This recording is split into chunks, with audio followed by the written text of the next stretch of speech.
कभी सास भी कभी बहू थी जैसे टीवी सीरियल से अपनी पहचान बनाने वाली स्मृति ईरानी क्या अब भारतीय जनता पार्टी से इस्तीफा देने का मन बना रही हैं? क्या अब वो बीजेपी छोड़ने की तैयारी कर रही हैं? और क्या स्मृति ईरानी अगर बीजेपी छोड़ देती हैं तो क्या वो राजनीति में ही अब नहीं आएंगी या आगे उनका कुछ और प्लान है?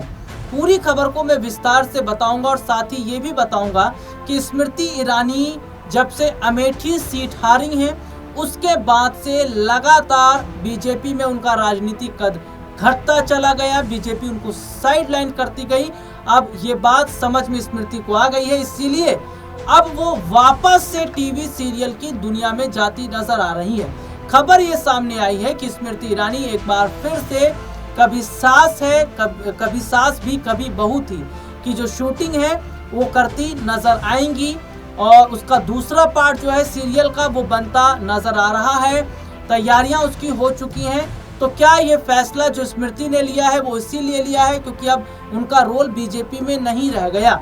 लेकिन बात इतनी नहीं है, बात ये है कि अगर उन्हें मौका मिला आने वाले समय में तो क्या वो बीजेपी के साथ दोबारा जुड़ेंगी या कांग्रेस के साथ जुड़ेंगी? क्योंकि अमेठी सीट जब स्मृति ईरानी हारी तो राहुल गांधी से जब सवाल किया गया था तो राहुल गांधी ने उनका बचाव किया। क्या कहा था वो मैं अपने दर्शकों को जरूर यहाँ पर दिखाऊंगा, वो मैं आर्टिकल पढ़ूंगा। और लेकिन ये आप जरूर देखिए कि जो स्मृति ईरानी हमेशा गांधी परिवार को घेरती थी, राहुल गांधी को घेरती थी, गांधी परिवार को लेकर आप शब्द कहती थी, लेकिन जब राहुल गांधी ने उनका बचाव किया और राहुल गांधी उनका समर्थन करते नजर आए उसके बाद से स्मृति ईरानी का पूरा रोल ही चेंज हो गया है। आज तक अगर देखा जाए उन्होंने गांधी परिवार को लेकर अब कोई अपशब्द नहीं कहे। और जरा ध्यान दीजिएगा कि कैसे राहुल गांधी के एक बयान से पूरी तस्वीर पलट गई। स्मृति ईरानी के बचाव में राहुल गांधी ने किया ट्वीट, लोग बोले दिल जीत लिया। कांग्रेस नेता और लोकसभा में विपक्ष के नेता राहुल गांधी ने स्मृति ईरानी को लेकर एक बड़ा बयान दिया था। उन्होंने सभी से अपील भी की है कि बीजेपी नेता स्मृति ईरानी के खिलाफ अपमानजनक भाषा का इस्तेमाल ना करें। राहुल गांधी ने अपने सोशल मीडिया हैंडल पर भी लिखा कि हार जीत एक जीवन का हिस्सा है और ये लगा रहता है। मैं सभी से आग्रह करता हूं कि वे स्मृति ईरानी जी या किसी अन्य नेता के प्रति अपमानजनक भाषा का प्रयोग करने और बुरा व्यवहार करने से बचें। उनके इस ट्वीट के बाद लोगों ने कहा कि दिल जीत लिया।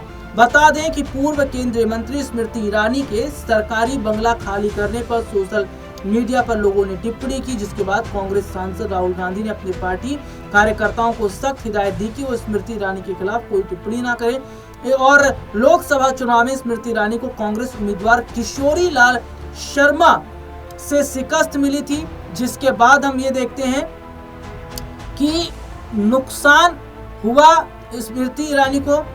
बीजेपी नेता स्मृति ईरानी ने 2019 लोकसभा चुनाव में राहुल गांधी को अमेठी से हराया था, जिसके बाद वह लगातार कांग्रेस के निशाने पर थे, यानी कि 2019 में हराया था।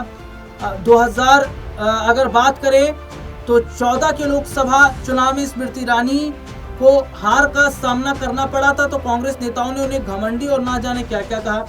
लेकिन ये देखा गया कि जिस तरीके से कुछ समय पहले जो चुनाव लोकसभा के हुए और जिस तरीके से वो हारती हैं और उनके हारने के बाद में जो पूरा माहौल बदला, ये साफ तौर पर नजर आता है कि क्या अमेठी सीट हारना यानी कि स्मृति ईरानी का घमंड टूटना, और स्मृति ईरानी को ये बात समझ में आ गया कि हमारे पास जो है वो हम दे सकते हैं लेकिन औरों के पास क्या है, ये बहुत बड़ी बात है। क्योंकि गांधी परिवार पर लगातार बहुत कुछ गंदा, अभद्र, अश्लील बोलने वाली स्मृति ईरानी जब से राहुल गांधी ने उनका बचाव किया उसके बाद लग रहा है कि क्या अब स्मृति ईरानी बीजेपी से जैसा कि मोह भंग हुआ है, आने वाले वक्त में वो कांग्रेस के साथ जुड़ सकती हैं।